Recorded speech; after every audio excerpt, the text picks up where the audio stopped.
For me, curating is a privilege, but it is also a responsibility, and I think that responsibility for me doesn't come from the fact that I hold this job or that that's my title, but because when I wake up every morning I'm Tongan, and I don't leave that when I walked into this institution. I bring that with me.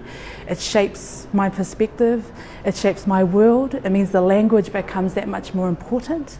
So for me, the kind of guiding responsibility for someone who has to cover such a huge region, a third of the world's surface, means that part of my job is a responsibility to create space for many different perspectives, for the diversity that is the Pacific.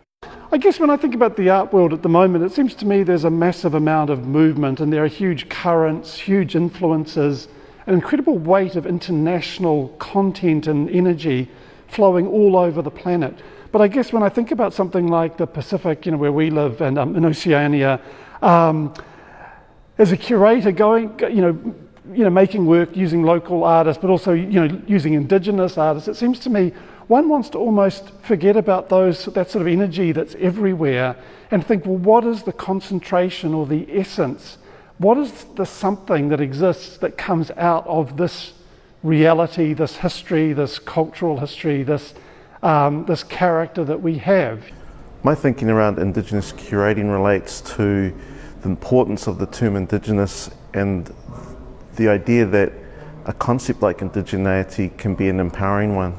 It's one that sort of brings us together as people who, for some of us, it brings us together as people who have had various experiences of colonisation. And I think in my work it's an orientation towards doing projects and building collections that support Indigenous people's ideas and efforts towards self-determination, agency, representation, and having a voice within a cultural mainstream. One of the things that we resist against as Māori curators is homogenising our story,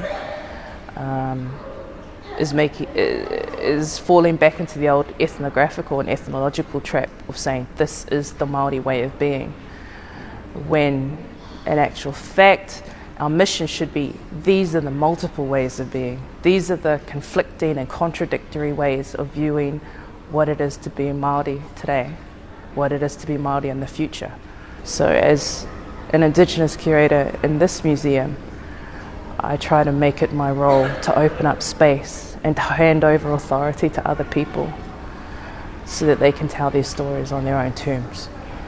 Well, I think I would say there are two things that are really important to me thinking about Indigenous curatorial practice. One is knowing who you are. And I think that's a very complicated thing for an Indigenous person. There are individual accounts and there are long stories. And I think, who you are, what you are, where you are, and when you are. At what time do you occupy, and the relationship between that time and the past. And those who are of the past. So that would be one thing.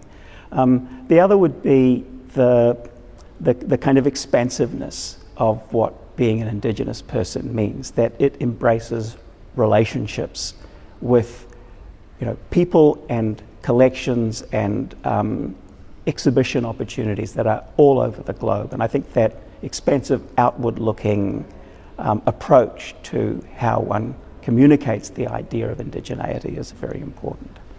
Somebody once said to me that the role of an artist is to reflect the times that they live in, and I feel that in terms of curatorial practice that's equally true.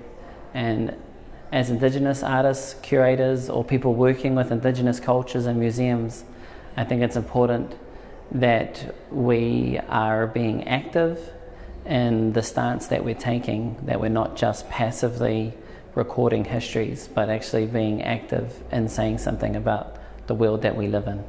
You have to be brave enough to make the mistakes of your own time.